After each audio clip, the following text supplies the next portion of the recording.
Então, pessoal, nessas próximas 2 aulas, a gente vai estar perfazendo um tema que é compreender desde o DNA até como essa informação ela se transforma numa proteína. E para isso, então, a gente vai ver 2 processos. O primeiro que a gente vai ver é a transcrição e na próxima aula, então, a gente vai estar vendo a tradução.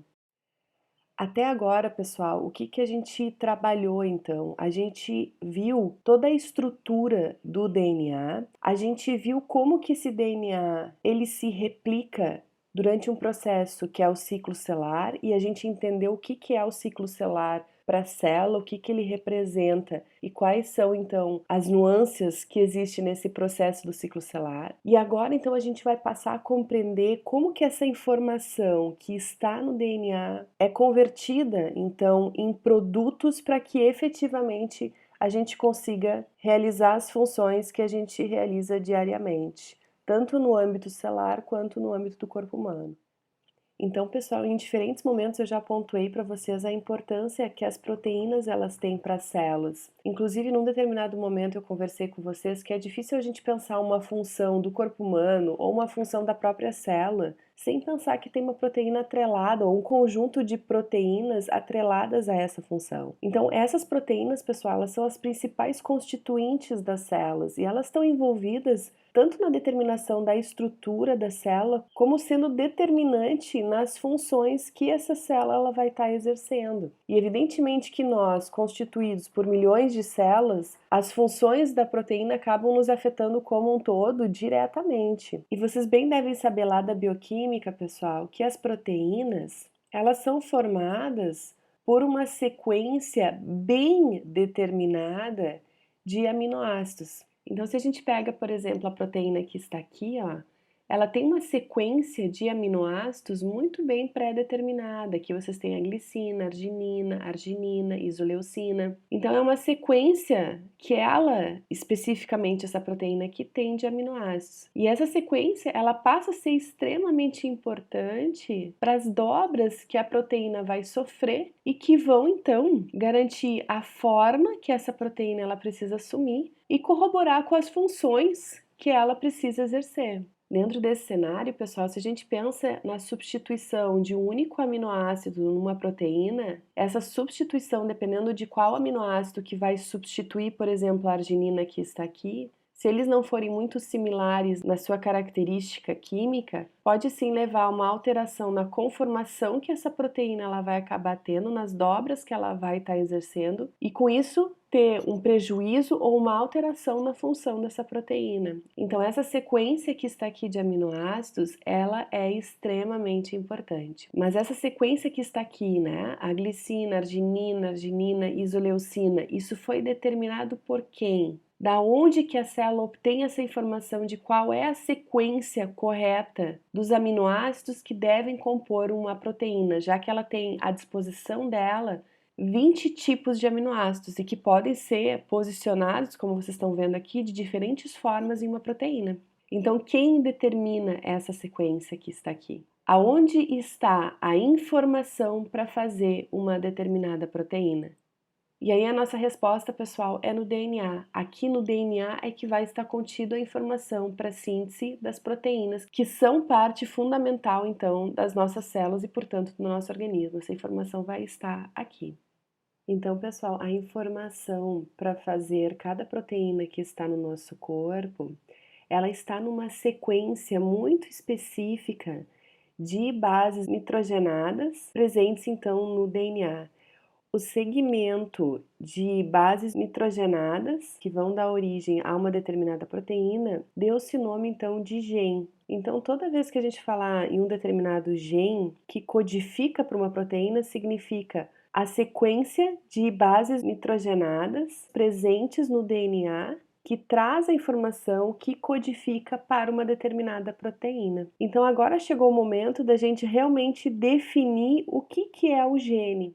E aí eu trouxe então para que fique mais registrado para vocês o conceito então de gen. É uma região do DNA transcrita como uma única unidade e que carrega informações sobre uma característica hereditária particular. Em geral, ela acaba correspondendo a uma proteína ou um conjunto de proteínas que estejam relacionadas e que são geradas então por um único processamento pós-transcricional, ou um único RNA, um conjunto de RNAs que estejam relacionados. Antigamente, pessoal, quando se definia gene, acreditava-se que era simplesmente a região do DNA que codificava por uma determinada proteína ou um determinado conjunto, né, de proteínas que estivessem relacionadas e que fosse então feito por um único processamento pós-transcricional. Mas aí a ciência então evolui e entende que também vai haver a transcrição de moléculas de RNA e que essas moléculas de RNA elas também vão ser efetivas, por exemplo, em processos regulatórios dentro da célula, bem como as proteínas acabam exercendo diversas funções nesse sentido. E aí se ampliou ainda mais o significado de gene, não só aquela porção, aquele fragmento de DNA que codifica para uma proteína, mas também a porção do DNA que codifica para um determinado RNA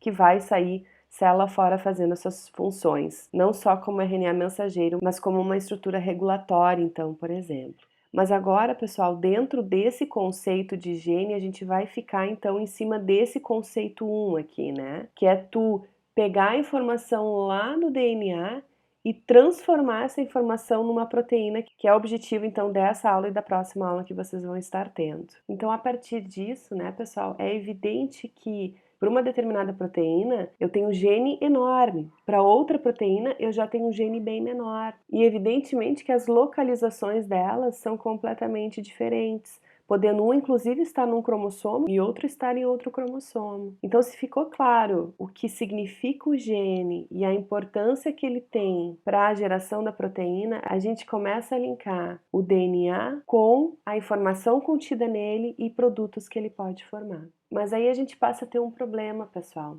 A gente tem numa célula a informação para fazer a proteína, para formar a proteína lá no núcleo, lá no DNA. Porém, a organela que forma a proteína, ela está no citoplasma, que são os ribossomos. Como vocês bem sabem agora, o DNA ele fica confinado na região do núcleo por meio do envoltório nuclear que está aqui. Então há uma incompatibilidade física. A informação para a geração da proteína está confinada aqui dentro, no entanto a maquinaria para fazer a proteína está aqui fora, no citoplasma. Como que essas duas regiões elas podem então se conversar? E aí vem a importância de uma segunda molécula, que é o que a gente vai estar se debruçando hoje, vendo como que ela se forma e quem é essa molécula. Então, como que essas duas regiões elas vão se comunicar, pessoal?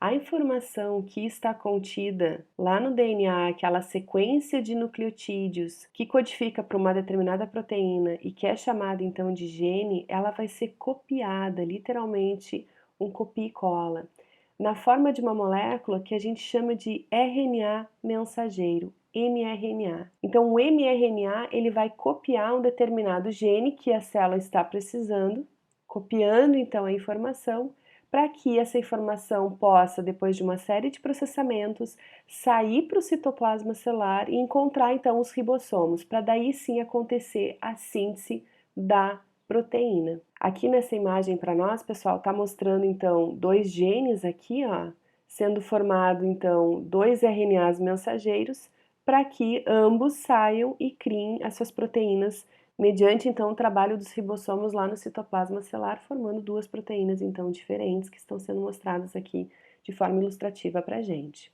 Então, invariavelmente, pessoal, se a nossa proposta, como eu falei no título dessa aula, é compreender do DNA até a proteína, invariavelmente a gente primeiro vai ter que saber como que essa informação contida no gene ela é copiada e constitui e forma o RNA mensageiro, que é um processo então que a gente chama de transcrição, que é o que a gente vai ver nessa aula, e depois como que essa informação contida nesse RNA mensageiro ele se converte em uma proteína, que é o processo que a gente chama de tradução, traduzir a informação contida no RNA em uma proteína. Bom, e é evidente, pessoal, que a primeira coisa que a gente tem que fazer é compreender quem é esse RNA mensageiro que está aqui.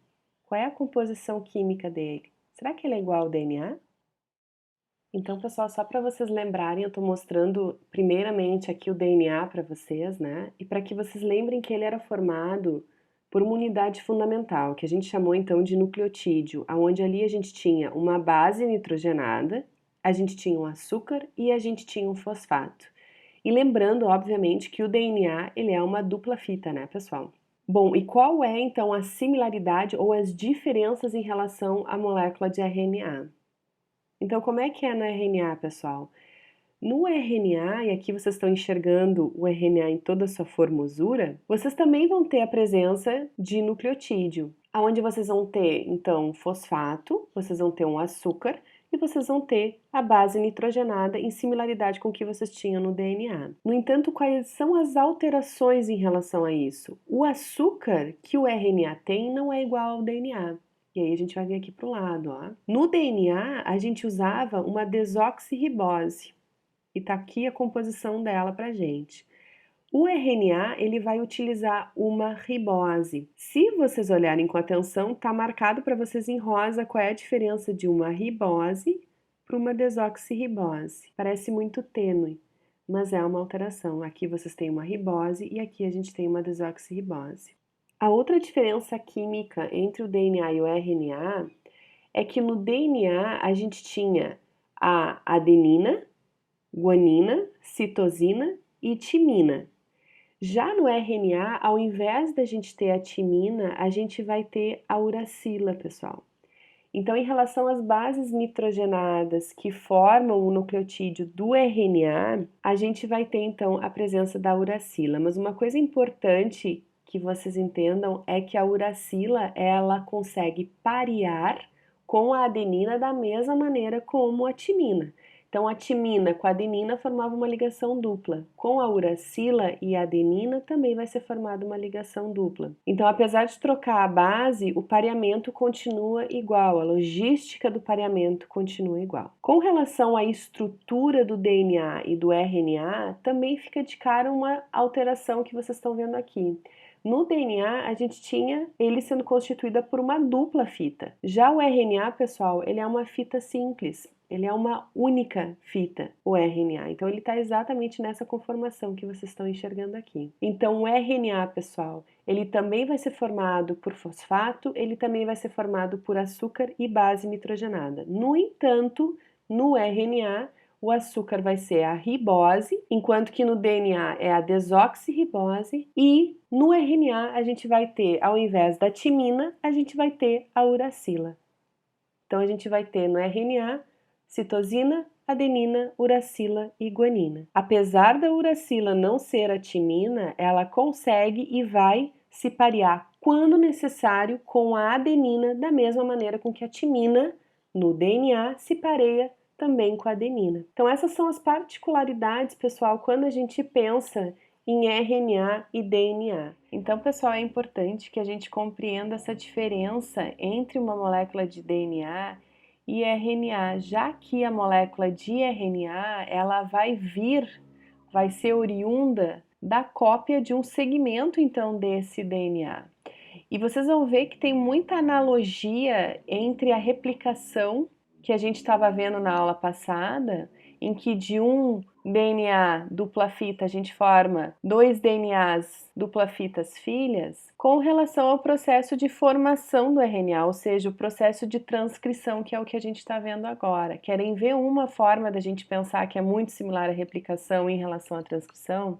Se a gente pensa o seguinte, que o RNA ele é literalmente uma cópia de um segmento do DNA, né? E que esse RNA então aí é transportado para o citoplasma para a formação da proteína. Se a gente pensa que ele é uma cópia, a lógica com que o RNA vai ser copiado do DNA é muito similar à replicação. Ou seja, a gente vai ter no DNA uma fita que vai servir como molde e que vai ser copiada. E o RNA, por ser copiado então dessa fita molde aqui, ele vai ter a sequência da fita codificadora, que é essa fita aqui. Então, se a gente olha para essa região aqui, essa fita do DNA, a gente vai ver que as bases nitrogenadas, salvo a devida troca de timina por uracila, como a gente conversou que é a característica do RNA, vocês vão ver que aonde tem vermelho aqui, tem vermelho aqui, que significa que seria a mesma base. Aqui tem um azul, aqui tem um azul.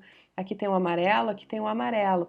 Então, esse RNA, ele tem exatamente a sequência, obedecendo, evidentemente, as características do RNA em relação a ser fita simples, em relação a o açúcar ser a ribose e em relação, ao invés de ser a base timina, ser a uracila, ela vai ser a cópia dessa fita codificadora que está aqui em cima, que foi gerada a partir então da fita molde que está aqui embaixo, que dita qual é a sequência que precisa estar então nessa fita de RNA que está aqui. Em similaridade ao que a gente viu na replicação, né, pessoal? Essa mesma lógica, ela também era utilizada para formar as DNAs filhas, né? Se utilizava uma das fitas como molde. Mas aqui a gente já percebe uma diferença que é o seguinte: a gente está usando somente uma fita como molde. A transcrição ela se dá em apenas uma fita de DNA, ela não se dá nas duas fitas de DNA, como é o caso da replicação. Então vai ser apenas uma fita que vai ser copiada.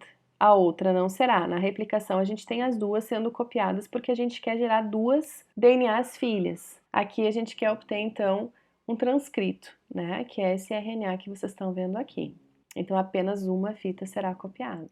Então, quando a gente fala em RNAs, pessoal, talvez a primeira coisa que venha na cabeça nossa é realmente o RNA mensageiro, que é aquele que está levando a mensagem, então, de como codificar uma determinada proteína, por exemplo, né? Então, está levando aquela informação, está levando aquela mensagem proveniente lá do nosso DNA. Então, esse RNA mensageiro é um tipo de RNA que a gente dá o nome dele, a sigla dele. Então, é mRNA. Ele acaba codificando as proteínas, então, de forma geral.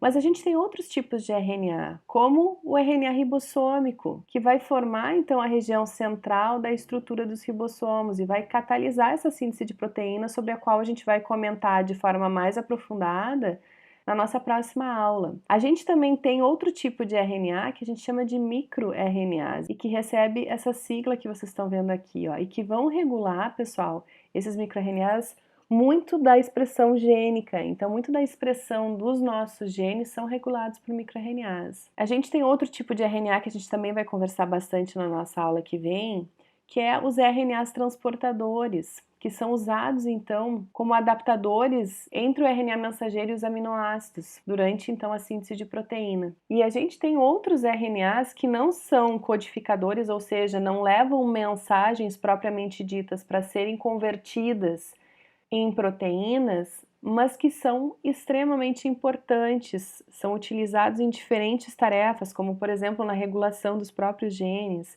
na realização, por exemplo, do splicing, que a gente vai ver agora em seguida. Então a gente tem um universo grande de RNAs, pessoal, que não são só os RNAs mensageiros, dos quais a gente vai comentar bastante agora nessas duas aulas. Existem outros RNAs que são igualmente importantes, exercem funções também bastante importantes. Então vamos ver como é que essa transcrição gênica ela ocorre, ou seja, a formação desse RNA que vai estar justamente levando, nesse caso em particular, a mensagem contida lá no DNA e que vai estabelecer a ordem dos aminoácidos em uma proteína. Então, pessoal, não tem como a gente falar a respeito da transcrição gênica sem falar numa das principais enzimas que está envolvidas nesse processo, que é a RNA polimerase, que é o que a gente vai destacar agora. Nessa imagem, pessoal, a gente está vendo a dupla fita de DNA aqui, a RNA polimerase está aparecendo aqui para nós em azul claro. Nessa região aqui, a gente tem a dupla fita do DNA aberta, com essas pontes de hidrogênio, então, que foram quebradas, dando acesso à RNA polimerase à sequência da fita molde. Nesse caso aqui, a fita molde que está sendo utilizada é essa fita de DNA aqui na parte inferior. E aqui, então, vocês estão vendo o transcrito de RNA, ou seja, o RNA que está sendo formado recém-sintetizado, né? Ele aqui presente, então, no azul mais escuro para gente.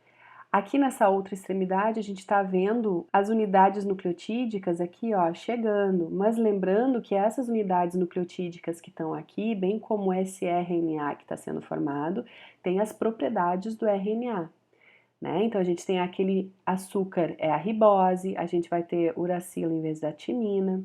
A par de tudo isso, pessoal, talvez vocês estejam pensando, mas eu já ouvi polimerase em outro momento. Realmente, quando a gente fala na replicação, a gente fala da DNA polimerase e não RNA polimerase, como a gente está falando aqui. Mas ambas, elas vão ter uma função muito similar, né? A RNA polimerase, assim como a DNA polimerase, ela também vai catalisar a adição, então, dessas unidades nucleotídicas para a formação do RNA mensageiro que a gente vai acabar formando nesse momento. Então ela catalisa esse processo em similaridade com a DNA polimerase lá na replicação. Essa DNA polimerase, pessoal, ela está copiando essa fita aqui de baixo, como eu falei para vocês.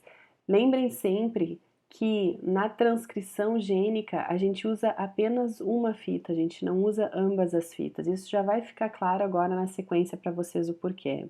Então a gente usa somente uma fita. Nesse caso é essa daqui, ó. Então a gente tem uma fita que está servindo como molde, que é na direção 3' para 5'. E esse RNA que está sendo formado aqui, olha o direcionamento que ele está sendo formado, na direção 5' para a 3'. Isso quer dizer que a RNA polimerase, também em semelhança à DNA polimerase lá na replicação, ela também sintetiza o RNA na direção 5', 3'. E para isso, ela precisa se locomover, então, pensando na fita molde, na direção 3', 5'. Então, essa RNA polimerase, especificamente, que está copiando essa fita que está aqui embaixo, ela está se direcionando nesse sentido para cá, à direita do vídeo de vocês. E a síntese dela no RNA que está sendo sintetizado aqui está sendo feito na direção, então, 5', 3'. Olha para onde está sendo adicionado os novos nucleotídeos aqui, na extremidade 3', assim como a DNA polimerase. Então, assim como a gente falava na replicação, isso também é uma propriedade da RNA polimerase, uma exigência da RNA polimerase, que a síntese desse RNA seja executada, então, nesse direcionamento, 5' para o 3'. A RNA polimerase, ela tem outra particularidade bem interessante. A abertura aqui da fita de DNA, ou seja, a ruptura das pontes de hidrogênio que ficavam aqui entre as bases nitrogenadas, de uma fita e de outra, ela é quebrada pela própria RNA polimerase. Ela é quebrada aqui na região de frente ao sítio de síntese que está acontecendo aqui. Então a RNA polimerase ela vai quebrando, desespiralizando a dupla fita de DNA aqui na frente do sítio de polimerização, onde o sítio de polimerização ele está nessa região aqui, né? Está polimerizando as unidades nucleotídicas sucessivamente e ela vai abrindo então, desespiralizando a dupla fita de DNA nessa região aqui anterior. Se vocês bem lembram, lá na replicação do DNA, isso era feito pela helicase. Aqui é feita pela própria RNA polimerase, então. Como eu tô toda hora aqui retomando para vocês a questão da similaridade da RNA polimerase com a DNA polimerase em alguns sentidos, vamos ver no que elas se diferenciam, então, já que ambas fazem essa adição de unidades nucleotídicas, uma no DNA para replicação e outra na formação, então, do RNA mensageiro. A primeira diferença mais óbvia da DNA polimerase que a gente viu na replicação, da RNA polimerase que a gente está vendo agora no processo de transcrição, é as unidades, então, nucleotídicas que elas adicionam. Quando a gente olhava na DNA polimerase na replicação, a gente utilizava como açúcar, nas unidades nucleotídicas, a desoxirribose. E a gente tinha, então, as bases guanina, citosina, adenina e timina. A RNA polimerase, ela vai adicionar uma outra unidade nucleotídica, que aí a gente vai ter como açúcar a ribose e não a desoxirribose. Ela também adiciona, ao invés da base timina, a uracila, né? Onde ela mantém a guanina, a adenina e a citosina, mas a timina não vai ser incorporada como unidade nucleotídica pela RNA polimerase. Então, ambas elas vão adicionar, sim, unidades nucleotídicas, mas a RNA polimerase vai adicionar unidades nucleotídicas que tenham ribose como açúcar e não tenham timina, vai ter uracila como base nitrogenada, além, evidentemente, da guanina, da citosina e da adenina, e a DNA polimerase vai adicionar unidades nucleotídicas que tenham a desoxirribose como açúcar e, ao invés da uracila, vai ter a timina. Vai permanecer com a guanina, com a citosina e com a adenina. Então, essa é uma das principais diferenças quando a gente olha em relação às duas polimerases, essas duas enzimas, uma utilizada na replicação e a outra, então, utilizada na transcrição. Uma outra diferença também, pessoal, é que quando a gente falava lá na replicação e falava, portanto, da DNA polimerase, para que ela conseguisse atuar, ela precisava a presença de um primer ou de um iniciador que nós conversávamos naquele momento. E quem fazia essa adição era uma enzima que a gente chamava de primase. A RNA polimerase, ela não tem essa exigência, então ela consegue atuar adicionando as unidades nucleotídicas sem a necessidade de um primer ou iniciador. Isso é uma característica, então, de iniciação da RNA polimerase em relação à DNA polimerase. É outra diferença que elas têm. Então, agora que a gente já entendeu um pouquinho da RNA polimerase e pontuou algumas diferenças em relação à DNA polimerase lá da replicação, será que existe apenas uma RNA polimerase ou existe mais de uma RNA polimerase? Na realidade, pessoal, quando a gente trabalha com células eucarióticas, e isso evidentemente nos inclui, a gente tem aí em torno de 3 RNAs polimerases presentes. E elas têm afinidade por transcrever genes diferentes. A RNA polimerase 1, por exemplo, ela vai transcrever a maioria dos genes relacionados com RNA ribossômico. Já a RNA polimerase 2, que é o que a gente mais vai trabalhar em cima, ela vai tender então a transcrever todos os genes codificadores de proteína. Os genes também de microRNAs são elas que transcrevem, além de genes para outros RNAs que não são codificadores, ou seja, não codificam para alguma proteína, por exemplo, algum microRNA específico. Então, o nosso foco vai ficar bastante em cima dessa RNA polimerase 2. A RNA polimerase 3 é outra RNA polimerase então que a gente tem, e ela vai tender a fazer a transcrição então de genes do RNA transportador, dentre outros genes então, pessoal, que não são aqueles então codificadores de proteínas. Mas isso é só para que vocês tenham um conhecimento geral, pessoal, de que a gente no nosso organismo não vai estar trabalhando só com uma RNA polimerase, mas o nosso principal foco então ele vai estar aqui, nessa compreensão aqui. Bom, mas agora voltando a essa questão de como que a RNA polimerase ela atua, se a gente pensasse nessa fita aqui, ó, nessa dupla fita de DNA que está sendo mostrada para nós, e vamos imaginar que aqui em amarelo a gente tem um gene, e aqui na outra região amarela a gente tem um outro gene, aqui o gene B e aqui o gene A. Como que a RNA polimerase, ela sabe que ela tem que transcrever esse gene A, por exemplo, dessa região para cá? Vocês já pensaram a zebra que pode dar se a RNA polimerase decide que ela vai começar a fazer a transcrição aqui no meio desse gene? Quer dizer que a gente só vai ter uma parte da sequência para a gente formar a proteína posteriormente. Então, como é que ela sabe que ela tem que colocar a maquinaria dela nessa região aqui para que ela consiga copiar? Nesse caso, a cópia vai ser dessa região para cá. Como que ela sabe que ela tem que botar a maquinaria dela então aqui e não aqui no meio? Como que ela sabe o início do gene? Da mesma maneira o gene B. Nesse caso aqui, sendo mostrado pra gente que ele vai ser sintetizado dessa parte para cá. Já pensou também se a gente faz a síntese aqui no meio do gene B, né? A síntese desse RNA mensageiro, novamente a gente vai ter um problema em relação à informação que a gente vai levar lá para o citoplasma para a formação então da proteína. A orientação para onde começa um gene é dado por essa regiãozinha que vocês estão vendo aqui, ó, e que vocês estão vendo sendo marcada como promotor.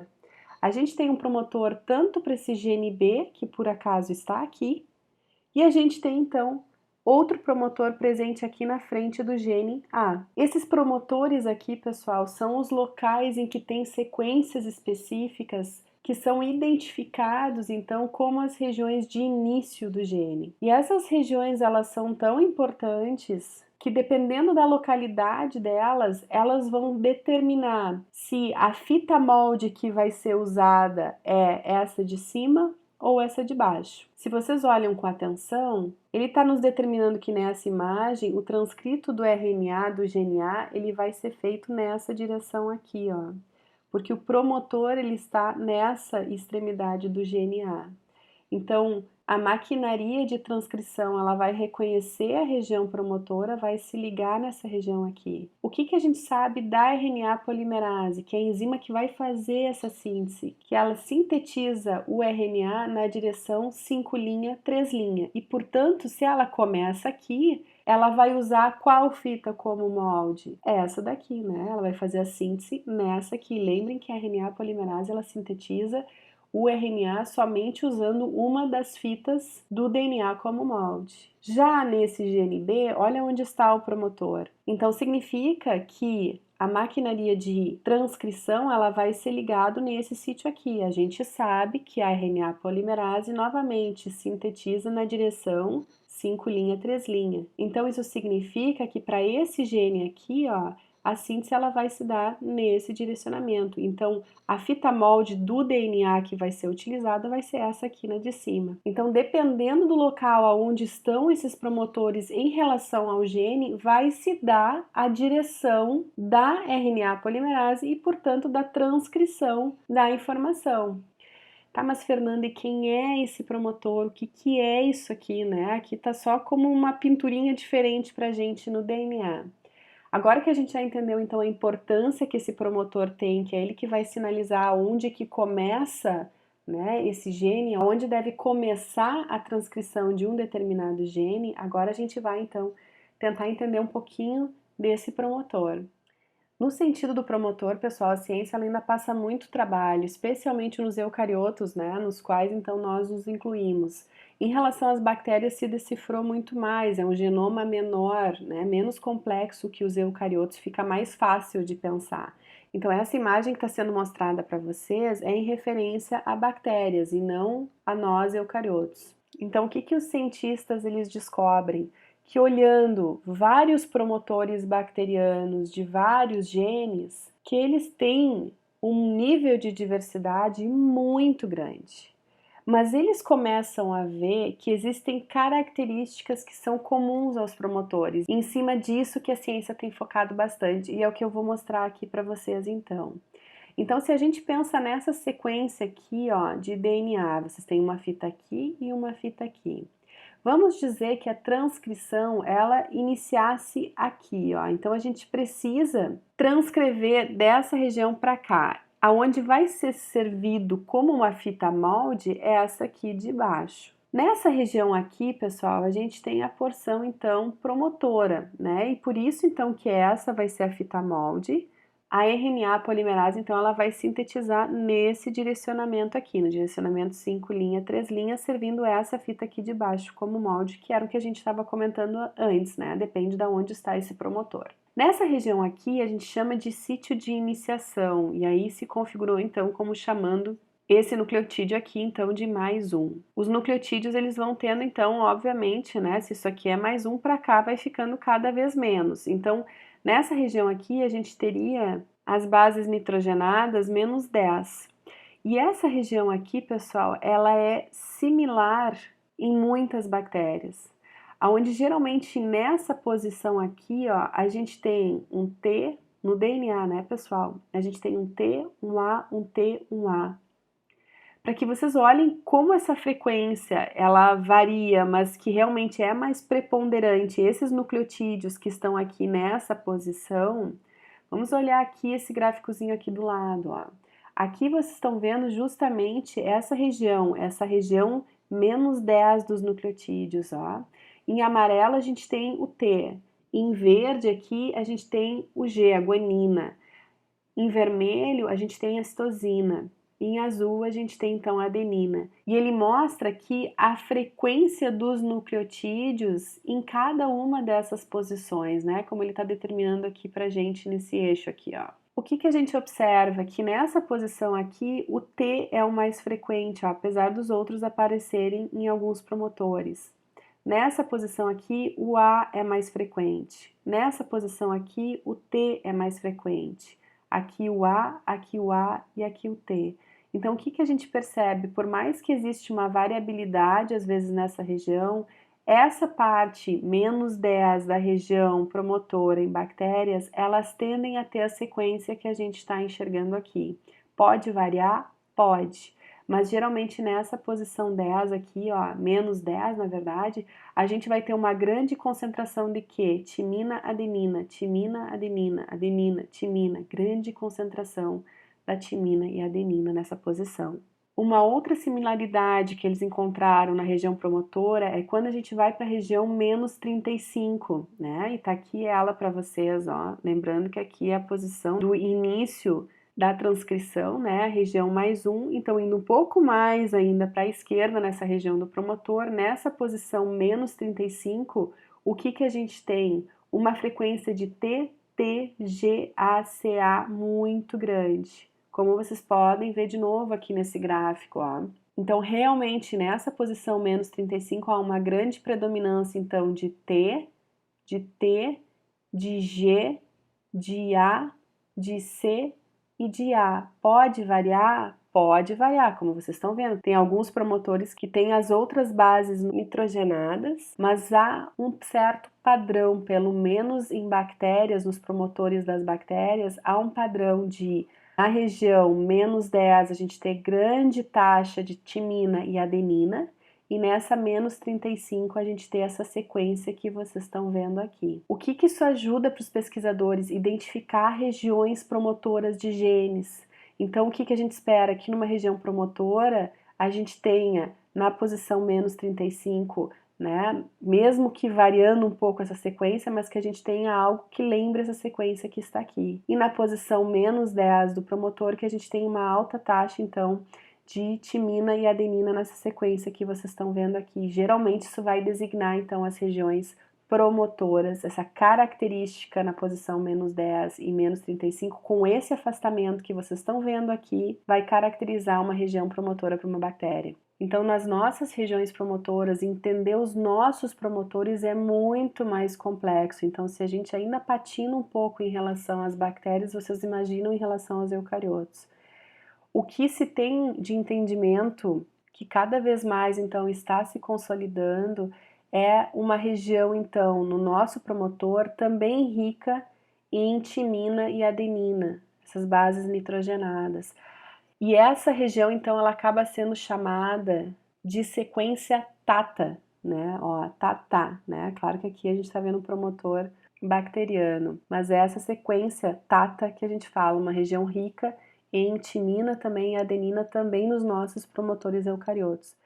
Bom, então vamos entender como que ocorre a transcrição gênica em eucariotos. E primeiramente a gente vai trabalhar em cima de uma imagem, depois a gente vai trabalhar em cima de um vídeo com mais dinamismo para que a gente possa compreender como é que realmente acontece, né, sem estar tão estático como essa imagem que está aqui. Nessa imagem, o que a gente tem, pessoal? A gente tem o único segmento do DNA aqui, evidentemente que ele é dupla fita, mas está sendo mostrado apenas o segmento, então, que vai ter essa transcrição em curso. Aqui vocês estão vendo em vermelho o segmento então de DNA que precisa ser transcrito. Então essa informação aqui é que vai ter que constar no nosso RNA.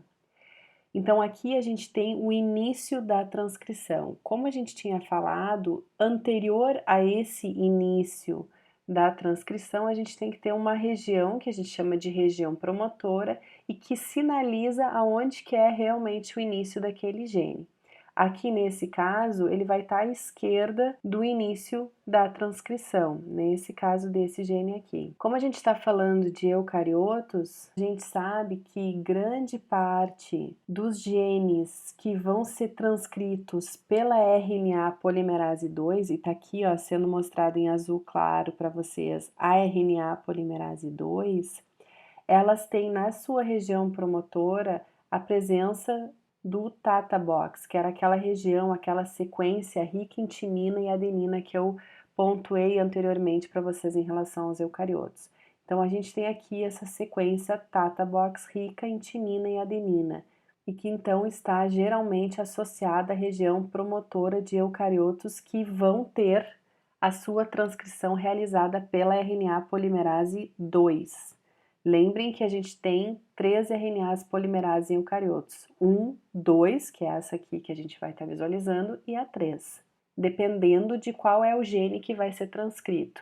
Só lembrando para vocês, RNA polimerase 2 tende a estar associada com a transcrição gênica em genes que codificam para proteínas, que é o principal caso que a gente está trabalhando aqui. Bom, então aqui a gente tem então a região promotora e aqui a porção que deve ser copiada no RNA mensageiro, que deve ser transcrito para um RNA mensageiro, portanto. E vocês estão visualizando aqui, pessoal, um monte de proteínas, olha aqui, ó. Aqui essa aqui representada para nós, né, num tom de marrom e assim vai indo, ó. A gente tem várias proteínas que vão estar associadas, e é lógico da gente pensar que realmente tem várias proteínas que vão estar associadas a esse processo de transcrição gênica. Mas se vocês observarem com atenção, vocês vão ver uma familiaridade aqui, ó. TF2E, TF2H, TF2B, TF2D. A gente está vendo que grande parte delas que estão participando do processo de transcrição, grande parte das proteínas são TF2 alguma coisa. E realmente essas proteínas, né, que a gente chama de TF2, e aí vem alguma letra associada, A, B, C, D, E, e foi justamente assim que foi dada a nomenclatura das proteínas que participam, elas recebem esse início TF2 porque isso significa fator de transcrição para polimerase 2, porque é a polimerase 2 que está sendo utilizada nesse caso. Então, por isso que elas recebem essa sigla inicial aqui. E elas vão ir variando, então, a letra final aqui nesse caso. Aqui é a B, aqui é a D. Mas essas proteínas, então, elas são em conjunto chamadas de fatores gerais de transcrição. Fatores gerais, porque de maneira geral vai ser essas proteínas que vocês estão vendo aqui que vão estar atuando de forma geral, independente do promotor que a gente tem aqui, ó. Muito mais dependente de ser a RNA polimerase 2 que está atuando do que propriamente o promotor que a gente tem aqui na frente. E por isso que acaba sendo designado como fatores gerais de transcrição.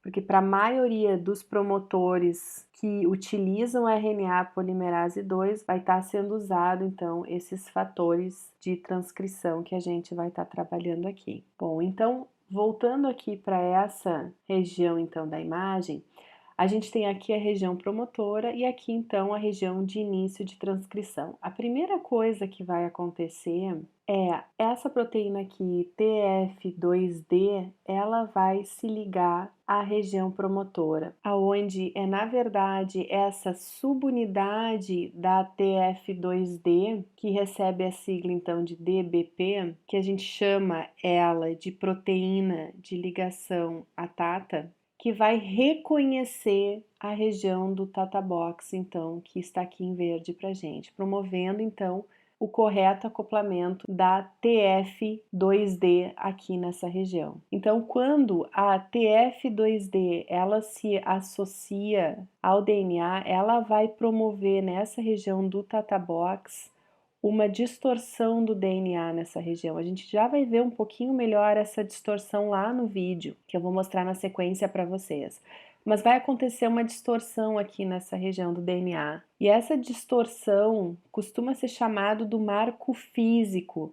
O marco físico para as demais proteínas que precisam estar sendo associadas para que efetivamente a transcrição ela aconteça, elas percebam essa localidade aqui como uma região de um promotor ativo, uma região em que, olha, vai acontecer a transcrição.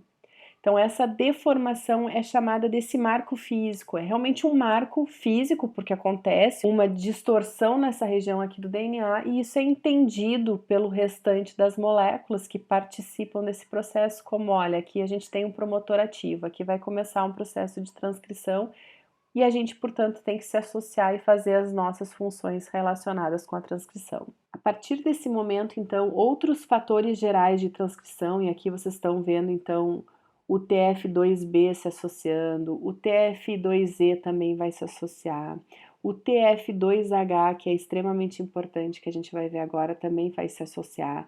Então, vai acontecer a associação de várias proteínas a esse local, dando então a partida inicial para que a RNA polimerase 2 consiga efetivamente se associar a esse conjunto. Essa estrutura toda que a gente está vendo aqui, a gente chama então de complexo de iniciação da transcrição.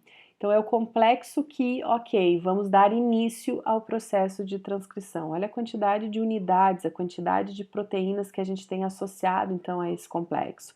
Cada proteína dessas aqui, pessoal, vai ter uma função particular, né? A gente não vai entrar no mérito de cada uma delas, A ciência já tem um bom direcionamento nesse sentido do que cada uma delas vai estar fazendo, mas isso não é a nossa razão principal para estar estudando aqui esse processo. Mas apenas uma aqui que eu gostaria realmente de salientar para vocês, que é essa TF2H aqui, pessoal. Ela, ao se associar aqui, ela vai promover duas coisas importantes. A primeira, ela vai fazer o início da desespiralização do DNA. Então, ela vai fazer aquela abertura inicial para a RNA polimerase poder atuar. Posteriormente, a RNA polimerase é que vai fazer, mas inicialmente, então, é uma das subunidades que fazem parte desse complexo TF2H que vai realizar, então, essa abertura inicial.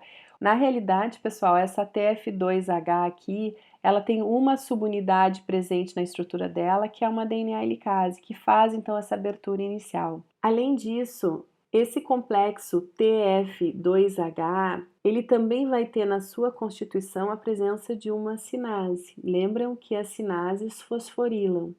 E essa sinase, ela vai fosforilar essa região aqui, ó, que a gente chama de cauda da RNA polimerase. Essa região a gente consegue visualizar melhor aqui, ó, onde a RNA polimerase 2 ela ainda não se ligou, então, à fita de DNA. E a cauda, então, da RNA polimerase 2 é essa região aqui, ó, que recebe a abreviatura de CTD, que é uma abreviatura, na verdade, para domínio C-terminal, que nada mais é então do que essa cauda da RNA polimerase 2. Nos humanos, a gente vai ter aqui, só para vocês terem uma noção, uma sequência de 7 aminoácidos, onde um desses aminoácidos é a serina. E essa sequência de 7 aminoácidos, ela vai se repetir nos humanos 52 vezes, só para vocês terem uma noção da dimensão dessa cauda. E é justamente no aminoácido serina que vai acontecer a fosforilação, promovida então pela sinase que está presente no TF2H. Então ele vai fosforilar regiões específicas da cauda da RNA polimerase, né, do seu CTD, e essa fosforilação, pessoal, vai possibilitar então que a RNA polimerase 2, agora em posição, ela consiga se separar desse grupo de fatores gerais de transcrição. Nesse processo, pessoal, que ela acaba sofrendo, ela vai sofrer uma série de modificações que vai permitir com que ela se acople então bem a esse DNA e ela vai acabar adquirindo outras proteínas que vão se associar a ela, permitindo então todo o seu processo de transcrição gênica.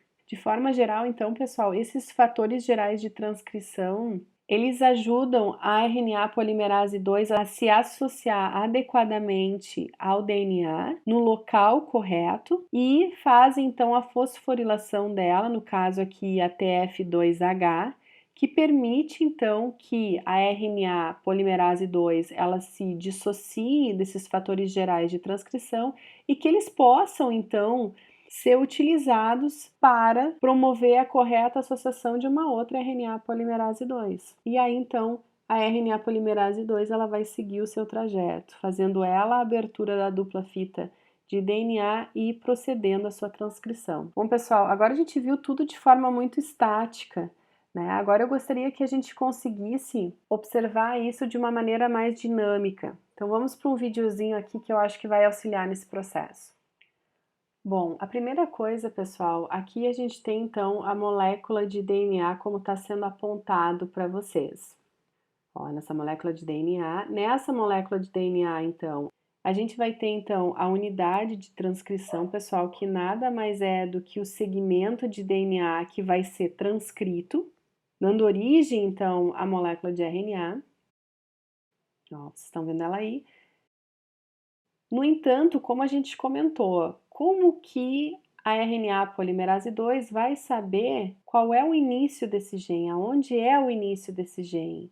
E a segunda coisa, qual fita que ela deve transcrever? Isso vai estar muito dependente da onde está o promotor dela. E aqui então está sendo mostrada para vocês a região rica em timina e adenina no DNA, que a gente chama então da região Tata Box, que está presente principalmente nos promotores que utilizam a RNA polimerase 2. Então tá aí essa região, ó.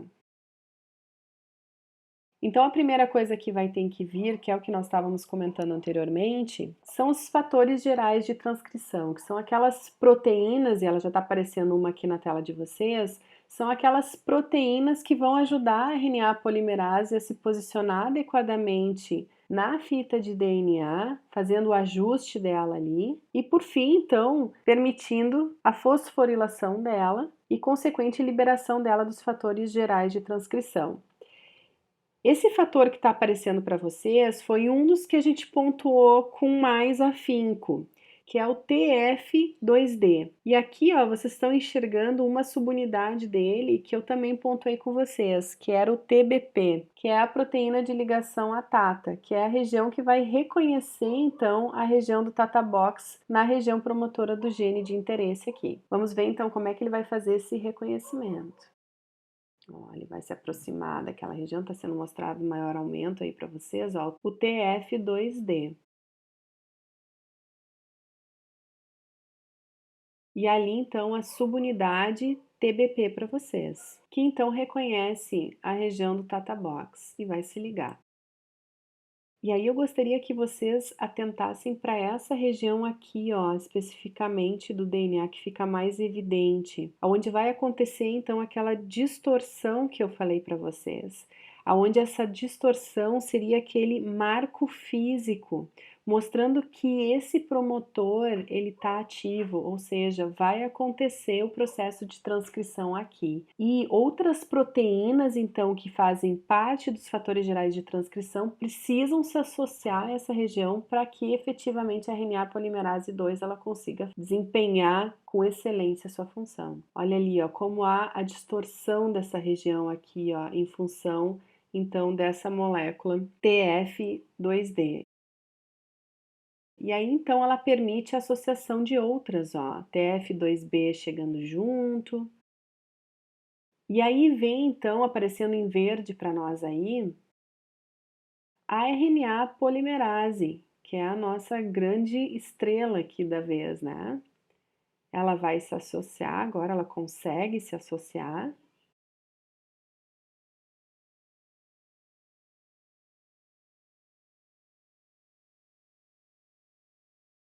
E aí, então, o complexo está pronto para efetivamente iniciar o processo de síntese do RNA.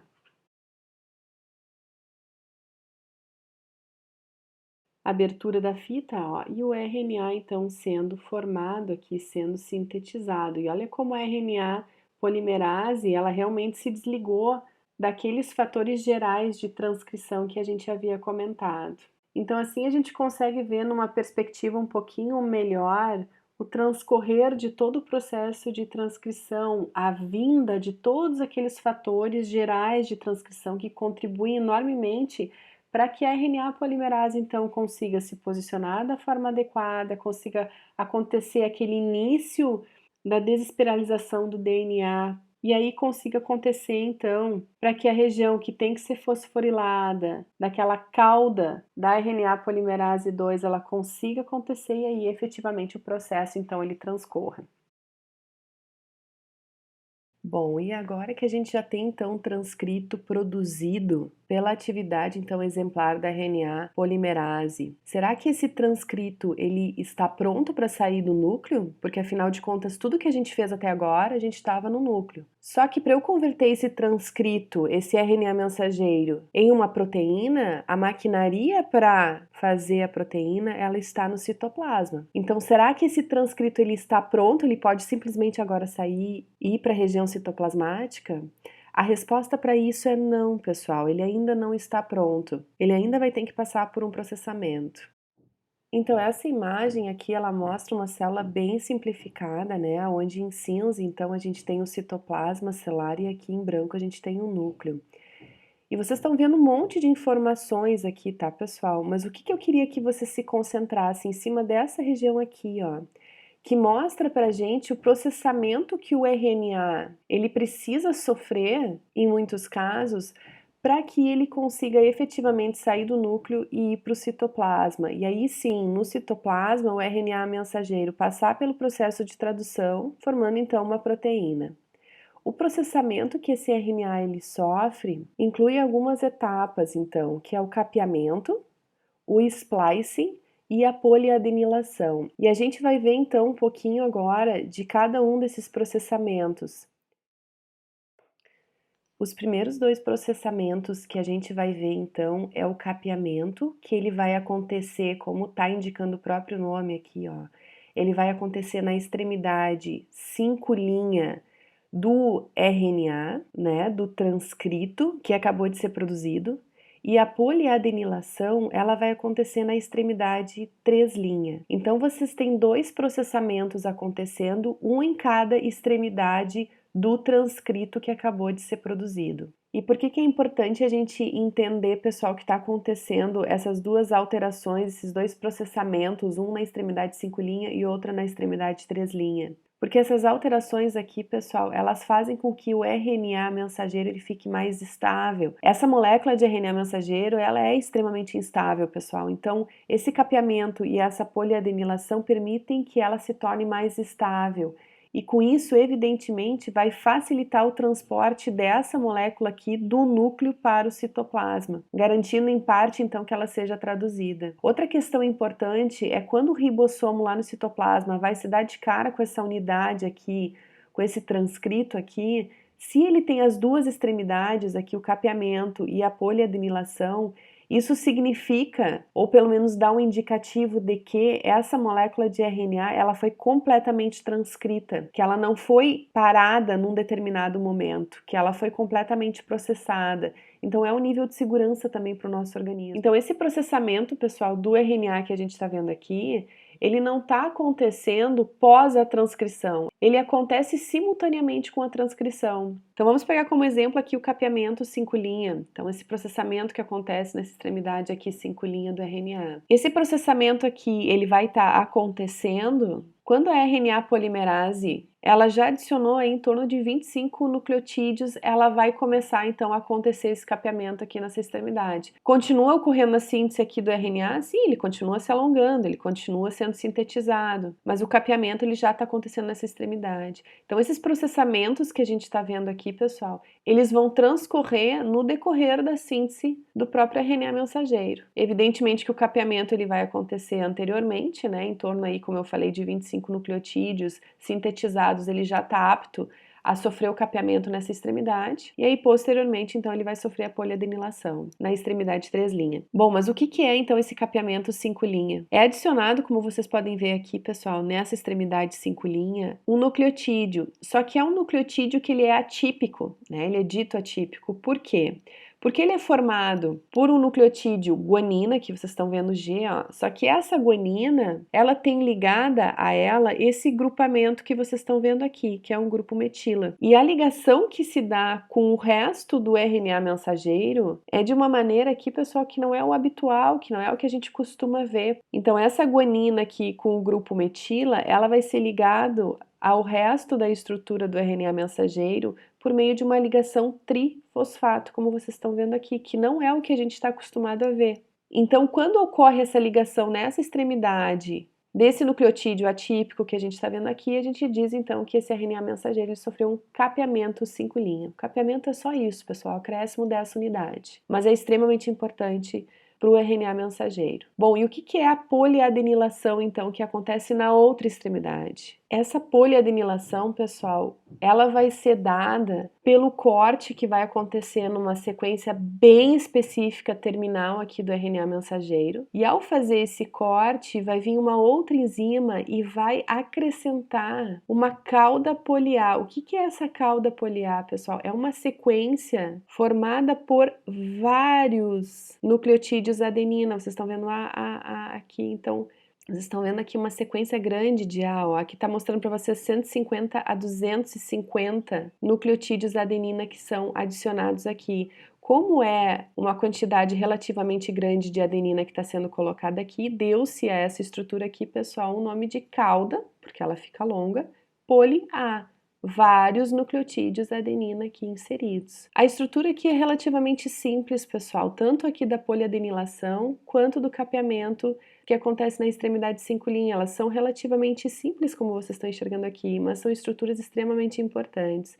Então agora a gente tem um RNA mensageiro aqui, que ele tem uma cauda poliar na extremidade 3' e o cap 5', que a gente chama, que essa é a unidade que a gente viu aqui, na extremidade 5'. Isso aqui que a gente está vendo, pessoal, é algo que acontece e precisa acontecer nos RNAs que são destinados a serem mensageiros, que são destinados a formar uma proteína. Eles precisam passar por esses dois processos aqui.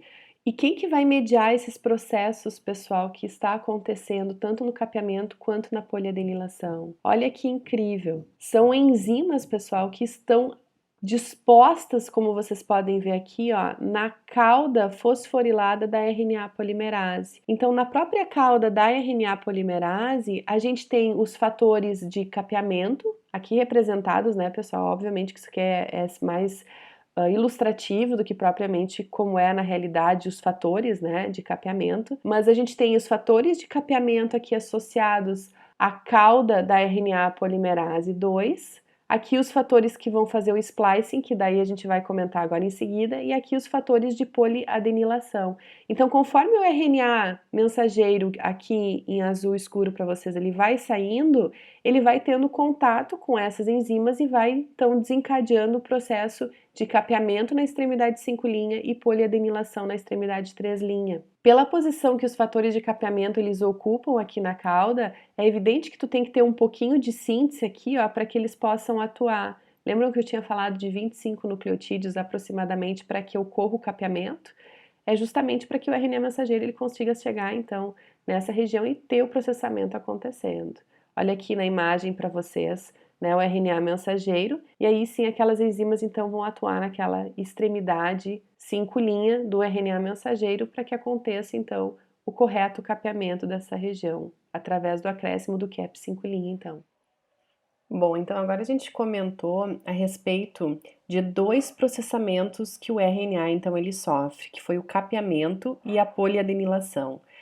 Agora falta então a gente comentar a respeito de um terceiro processamento do DNA, que é o splicing, que é o que a gente vai ver agora. Então não tem como a gente tentar entender o splicing, pessoal, sem antes entender que os genes dos eucariotos, e aqui vocês estão vendo um gene, ó, um DNA, aqui a região em verde é a região promotora, sem antes a gente entender que o gene dos eucariotos, eles são formados por regiões que a gente chama de regiões codificadoras e regiões não codificadoras. As regiões codificadoras, como o próprio nome já está induzindo a gente a pensar, são as regiões que têm as sequências importantíssimas para a gente conseguir, então, colocar aqueles aminoácidos nos locais certos. Essas regiões codificadoras, elas são chamadas de exons, tá, pessoal? E elas são chamadas de exons porque esse nome ele deriva do inglês, que é Express Sequences, que está aqui embaixo, coloquei para vocês, só para vocês saberem de onde saiu o nome exons.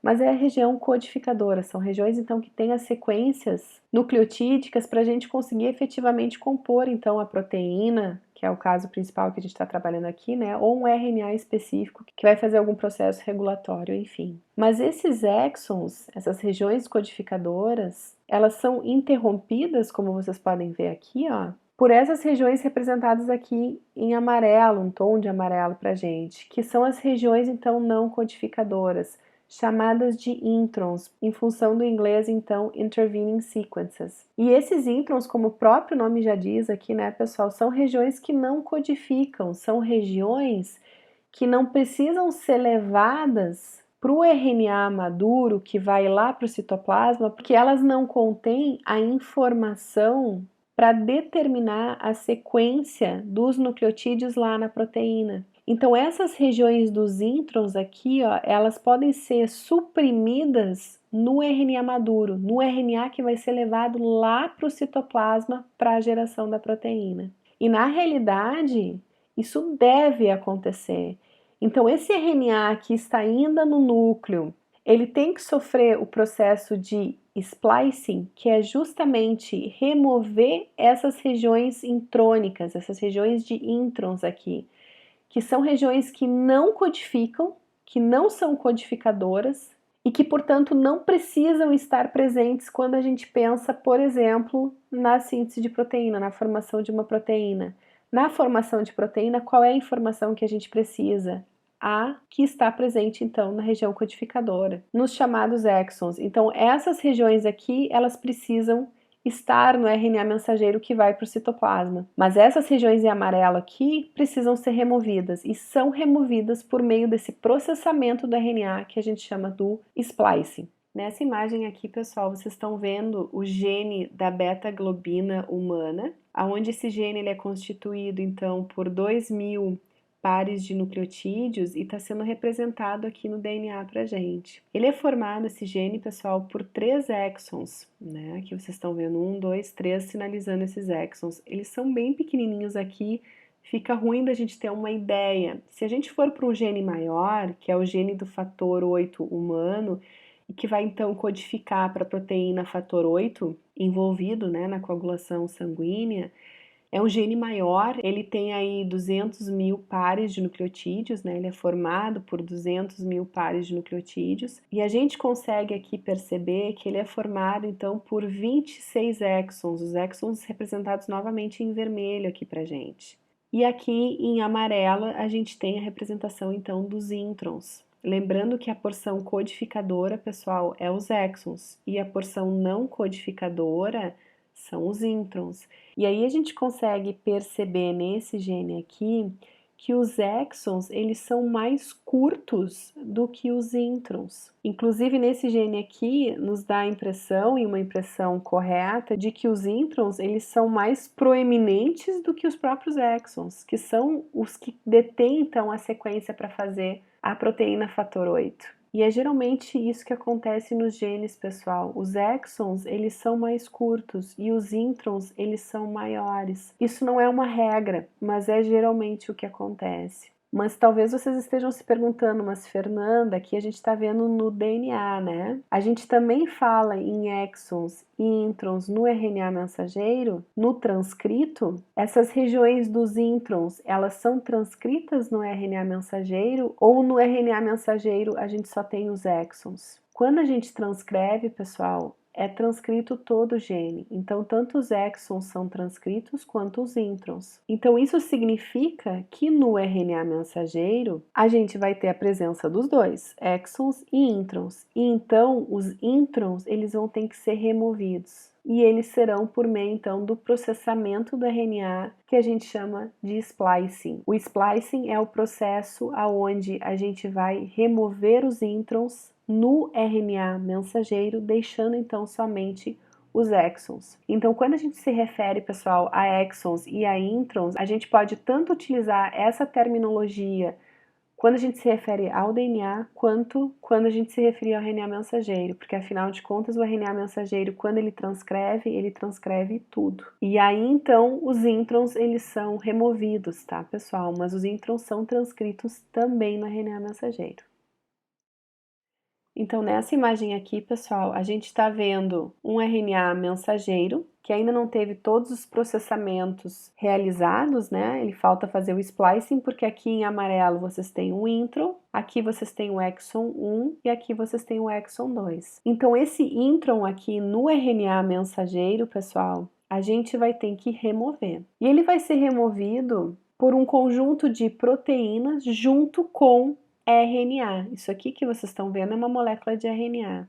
E essa molécula de RNA associada a uma proteína, ela passa a ser extremamente importante, porque ela vai deter uma sequência que reconhece o início do intron. Do outro lado, vocês estão vendo a mesma analogia. Vocês têm uma proteína associada a um RNA, onde esse RNA especificamente que está aqui vai ter a função de reconhecer essa porção final desse intron que está aqui. Ou seja, o que eu estou mostrando aqui para vocês é a resposta para uma pergunta bem simples. Mas, Fernanda, como é que a célula sabe aonde começa um intron e começa um exon? Ela sabe porque nessa região do intron tem uma sequência base, que é reconhecida por um RNA produzido pela própria célula, associada a uma proteína, que reconhecem esse sítio aqui. É uma sequência específica presente no final dos introns e no início dos introns. E por meio desse RNA que consegue parear com essa região, essa proteína associada ao RNA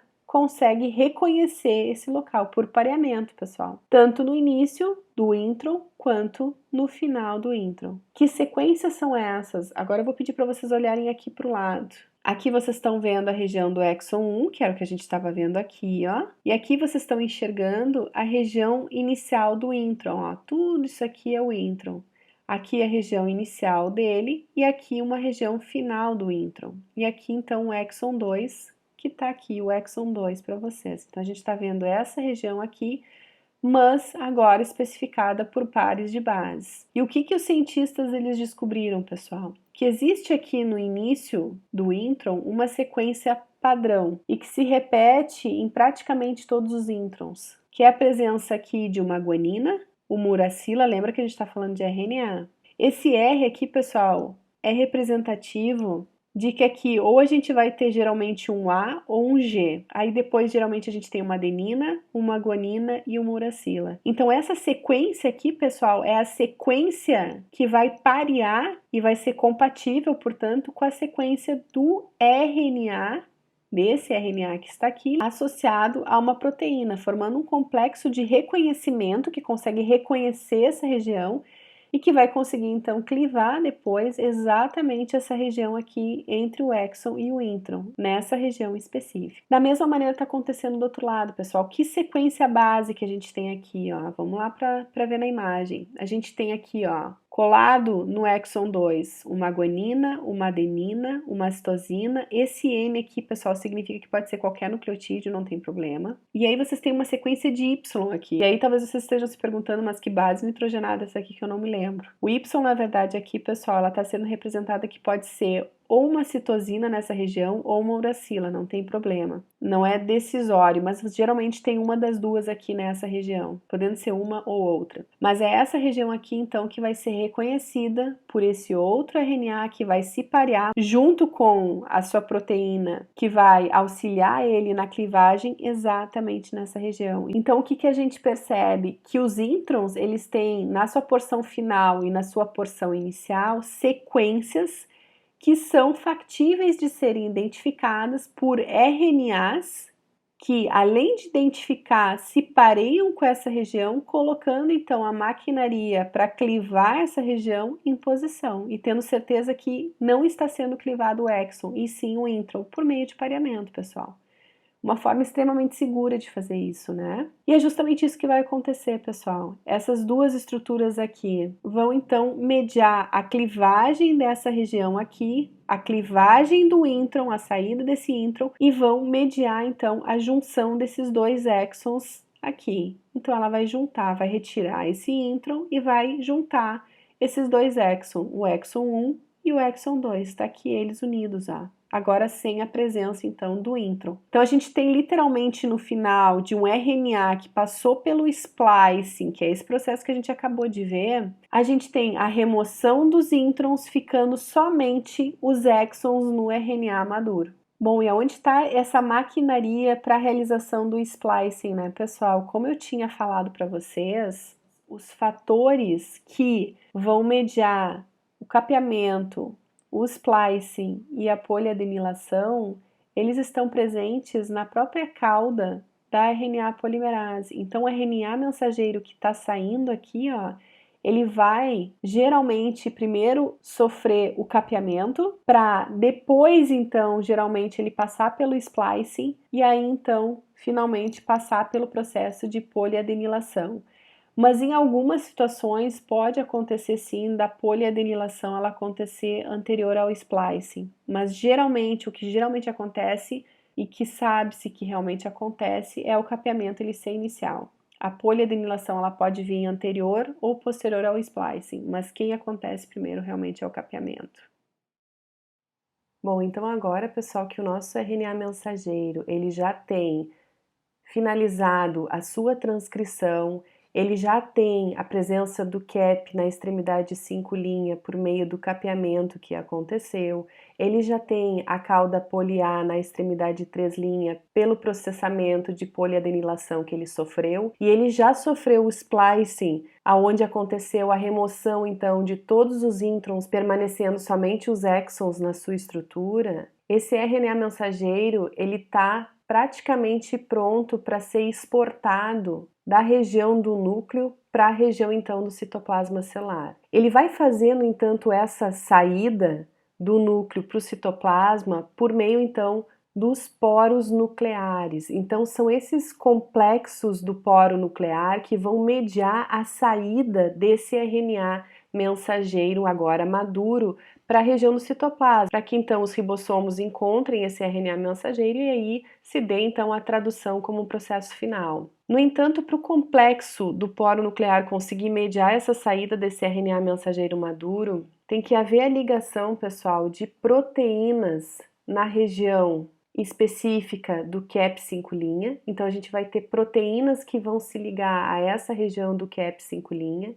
Vão ter proteínas que também vão se ligar à região da poliadenilação e também a gente vai ter a presença de proteínas que vão se ligar na porção dos exons do RNA mensageiro que sofreu o splicing completo. Bom, e é evidente, pessoal, que essa proteína, por exemplo, de ligação ao CAP que a gente estava vendo, ela só consegue se ligar a essa região do RNA mensageiro se acontecer o capeamento. Da mesma maneira, essa aqui ela só consegue se ligar à cauda poli-A se aconteceu a poliadenilação. E aqui também só consegue se ligar a essa proteína do complexo de junção dos exons se aconteceu o splicing. Então é uma forma que a célula tem de garantir que esse RNA mensageiro que está saindo para a região do citoplasma está feito de forma adequada. Ou seja, ele passou por todos os processamentos que ele tem que passar. A gente tem que lembrar que aqui no núcleo, pessoal, vai ter, por exemplo, aqueles introns que foram removidos no momento do splicing e que também são RNAs mensageiros.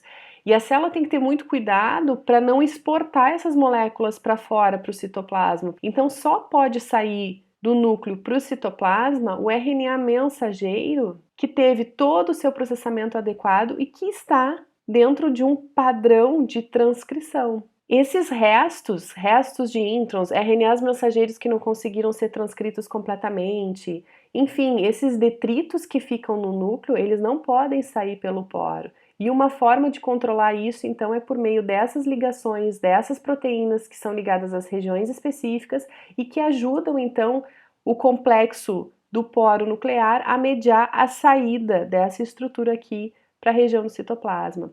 O resto, que nem eu falei, introns que foram removidos, que ficam aqui, esses detritos de RNA mensageiro, eles não conseguem ser exportados porque eles não vão ter a ligação dessas três estruturas que vocês estão vendo aqui. Então passa a ser importante que esse RNA mensageiro tenha esses complexos de proteína aqui ligados a ele. E assim, então, esse RNA mensageiro está pronto para sair para o citoplasma celular. E lá vai ele, ó, o RNA, pessoal, saindo, né, indo para a região do citoplasma, saindo via os poros nucleares aqui. E aí, então, pessoal, esse RNA mensageiro ele vai passar pelo processo de tradução, que vai ser, então, o assunto da nossa próxima aula.